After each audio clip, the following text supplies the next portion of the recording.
Malam itu, bumi hampir berhenti berputar. Ya, bumi hanya beberapa menit dari kehancuran total.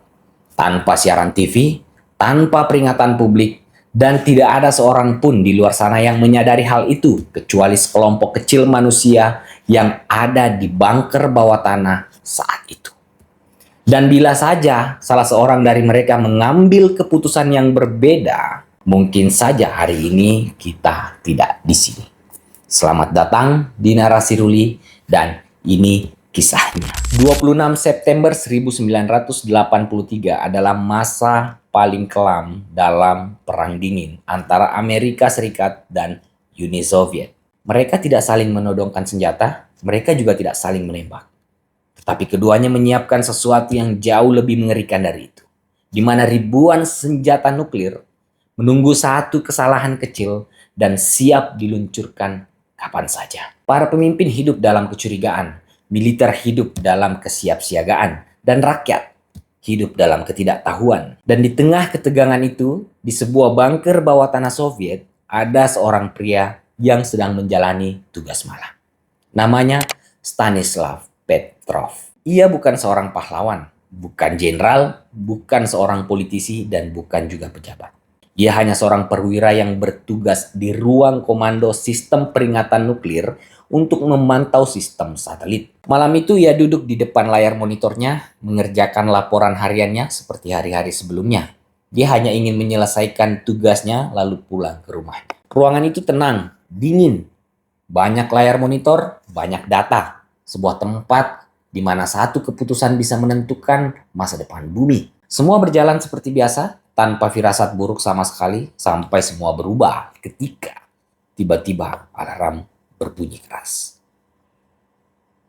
Lampu merah berkedip, dan di layar monitor muncul sebuah pesan, peluncuran rudal terdeteksi. Menurut sistem, Amerika telah meluncurkan rudal nuklir ke Uni Soviet. Ruangan yang tadinya tenang sekarang berubah menjadi beku. Nafas tertahan, tidak ada yang bergerak, dan semua mata menatap ke Petrov. Karena dialah yang menentukan apa langkah selanjutnya. Jika peringatan itu benar, artinya Amerika baru saja memulai perang nuklir.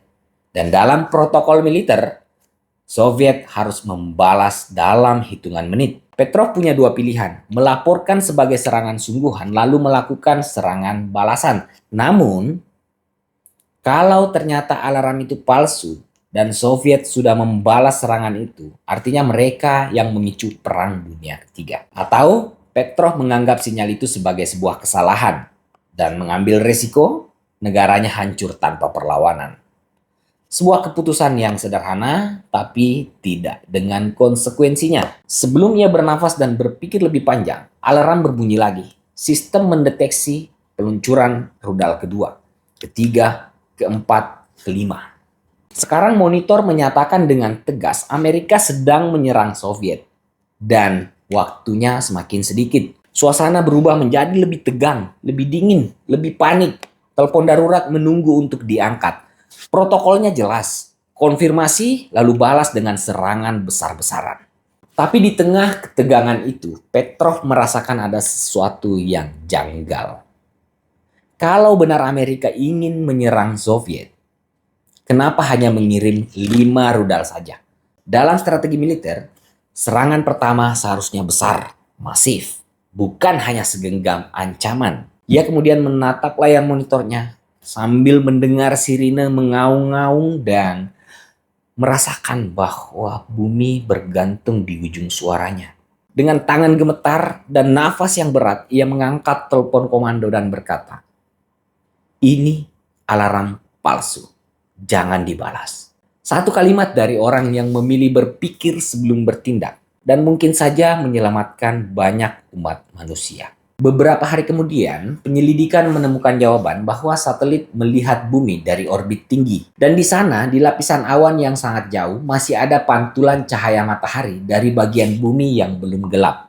Pantulan itu mengenai awan dan membentuk bayangan mirip jejak peluncuran rudal. Lalu diterjemahkan oleh sistem sebagai sinyal serangan. Dengan kata lain, bukan misil, tapi hanya pantulan sinar matahari. Sebuah kesalahan yang nyaris memicu kiamat. Satelit salah membaca pantulan sinar matahari di awan.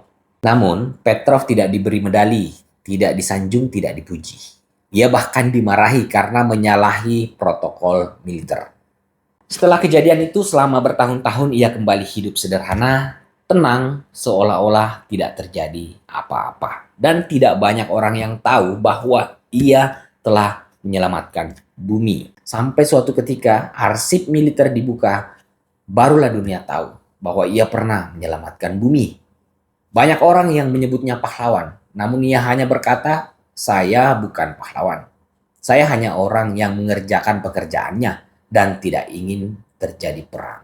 Kisah ini mengingatkan kita bahwa dunia tidak selalu bergantung pada teknologi, sistem, atau kekuatan besar. Terkadang masa depan manusia ditentukan oleh seorang yang lebih memilih berpikir tenang ketika semua orang merasa takut.